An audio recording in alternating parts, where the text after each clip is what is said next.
This is Harry Davies from Fighting, joined by Dan Azeez after the open workouts. Yes. Had a big fight with Joshua Buatsi on Saturday. Bit of a goad in there. I saw them sort of mocking your high fives and foot touches. What did you make of that?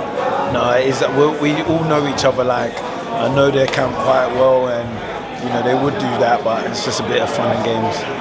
So we're here. It was supposed to happen in October. I think we got to the Thursday of that week, and then obviously it was unfortunately cancelled because of back injury. How is your back? Yeah, no, it's fine. I'm good. I've recovered really well, actually, and surprisingly quite quick as well. So I'm pleased. I feel good, fit and ready, and yeah, can't wait till February 3rd. Did that sort of delay I don't know what your Christmas was like, how long after the injury were you back in training? Was it like a gradual recovery? Do you know what? I was out for about maybe a month to 6 weeks, I think. Yeah, something along those lines, but just doing rehab. A lot of rehab, strengthening the muscles, other muscles as well and stuff like that, so yeah. Obviously, Joshua, you know, when I watched that first gloves are off, you're doing one tomorrow. It was, I think the word to describe it was frenemies. Like, it's a good rivalry. It's not like bad blood, but it seems like you feel a bit disrespected in some sense. I know is that right in saying? Because it's almost like the fight with you was, you didn't want to say for it because he was almost like lowering his level, if that makes sense. Yeah, you know, I think maybe just emotions were running high. You know, he was pissed because obviously the fight got moved to a date further than what he expected, and yeah, you know, obviously he was discrediting my belts that obviously for me they're quite big for me. Like, do you know what I mean? I've worked hard for them, and you know, he was kind of discrediting them. So yeah, it was a bit fiery, a bit cagey. We'll see what it's like tomorrow. You sparred over 1,000 rounds. Yeah. But you know what you said is you fight very different to you spar, right? You always come alive under the lights. Is that accurate in saying that? And given that, do you think maybe you can't take as much from those sparring sessions as you should do because you're better on the night than you maybe are in sparring? I wouldn't say like you can't take anything from sparring because you always get a gauge of what someone's like, but you know, sparring is essentially boxing practice. You know, you're trying things, you're preparing for things, you're trying new things out, you know what I mean? And I guess fight night is like, it's the test.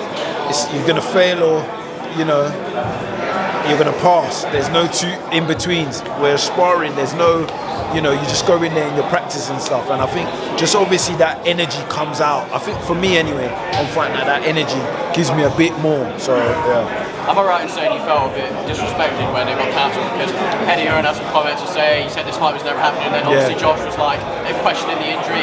You almost like got a point to prove in this one, haven't you? Yeah, do you know what it is? Eddie's just playing, Edward likes to just play his games. He's just, we're just caught in between a little back and forth between promoters, do you know what I mean? But at the end of the day, my credentials is is at stake as well. Like, I don't try and make out. I've never ever pulled out from a fight before. You know, I have young kids that look up to me and all that sort of stuff. So I know you lot are having your little jives and whatnot, but keep me out of it. Do you know what I mean? I would never ever fake an injury. I'm a fighter. I take pride in that. So yeah, I was just a little bit like, Edward, please stop. Did you ever get to see him if you saw him in person? Would it be like sort of, you know? Yeah, I would spark him. No, I'm joking. But it's all fun and games, man, at the end of the day. But yeah, at the time, because especially with my injury, I was like, you know, like pissed off, like shit, like my back is messed up here. So at the time when I was hearing all that, I didn't like it. But now I couldn't care less. I know it's part of the business, it's part of the whole game. So yeah. On the back of Beterbiev, recent fight, I have to ask you about sparring him because I think you've got some good work with him, and I believe the first sort of impression you had of him was when you got picked up at the airport by a sparring. You heard that story? Can you tell me a bit about that story? What was that? Am I right in saying that? Is that accurate? Yeah, no, I was getting ready to spar him, and then someone was coming to pick me up, but I didn't know it was one of the sparring partners. So I came down, and then obviously like the sparring partner opened up the door, and then he just turned at me, and he was all bruised, bloody, closed eye, lips bust and everything. And I was like thinking, no, please don't say you've been sparring with Beterbiev. Like, so I didn't say anything. So I now thought, no, you know what, I'm asking. And I just said to him, have you been sparring the offer as well? And he goes, yeah. And I was like, oh. And I just said, what is he like? Like, what advice would you give me? He just said, just keep your hands up, man. I said, what kind of advice is that? And he was a cruiserweight. He wasn't even a light heavy.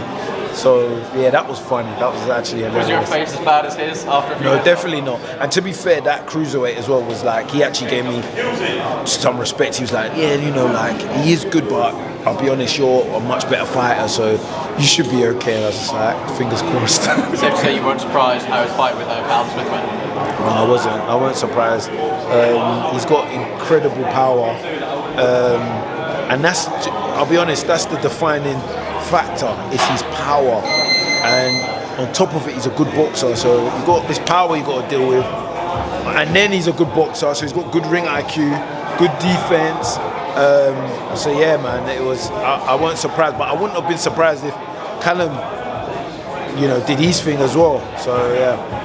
I think you and Josh are sort of torn on, obviously he's only had one fight under boxer, but I think you sort of think he came over here to chase you, whereas he sort of looks at it as like, no, I came here to win one world title. Is that accurate or not? Yeah, no, sure. As soon as he joined, like, we were speaking and he was like, yeah, you know, I think they even kept on pushing that at him, that narrative, like, you know, Dan Azeez, he was like, look, I'm trying to fight for world titles or whatnot. And then obviously, I guess this was his only option, really.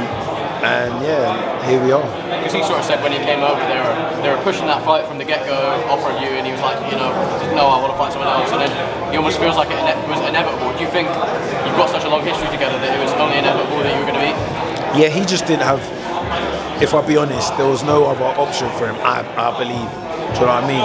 I was meant to be defending my European title in the summer, last summer, against a credible name, Russian as well. But then obviously they said, no, we want you to fight Buatsi. And yeah, again, here we are.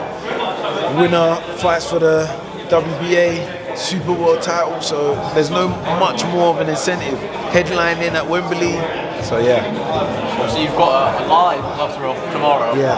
Given it's live, I spoke to Johnny Nelson, who'll be hosting it. He said the pressure will be a bit more on both of you guys. It's live. If you say one of us says something that you don't like, he'll be more inclined to react. Do you feel that it'll be any different to the first one, given the cancellation and everything else or not?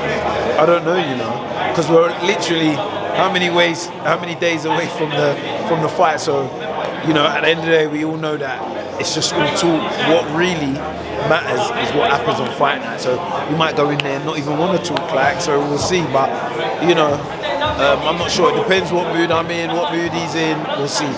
Well, I'm sure you're hoping and expecting for a tasty back and forth.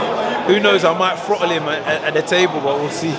And obviously it's a big 5 weeks ahead of us, starting with your fight this weekend. We've got two massive heavyweight fights for Usyk and Ngannou. Starting with the undisputed fight, I just want to get your prediction. On Fury and Usyk. Usyk, I don't know, you know. I really don't. I rate Usyk highly, Fury too. Whoever just can impose their will and fight to their game plan, I think will win. So yeah. Ngannou, do you see that being more one-sided than Fury's fight with Ngannou? Yeah, I think AJ will be more decisive than Fury. Everybody needs to realize styles make fights. So I think AJ's style will be more suited against Ngannou. But we'll see, man. I'm looking forward to it regardless. Finally, this Saturday, does it matter how it ends, other than it's a win for you? Does it matter if it's a stoppage? Does it matter if it's a win or win? Yeah, I'd love a bloody stoppage. I love a KO. But essentially, as long as my hands rate, that's what matters.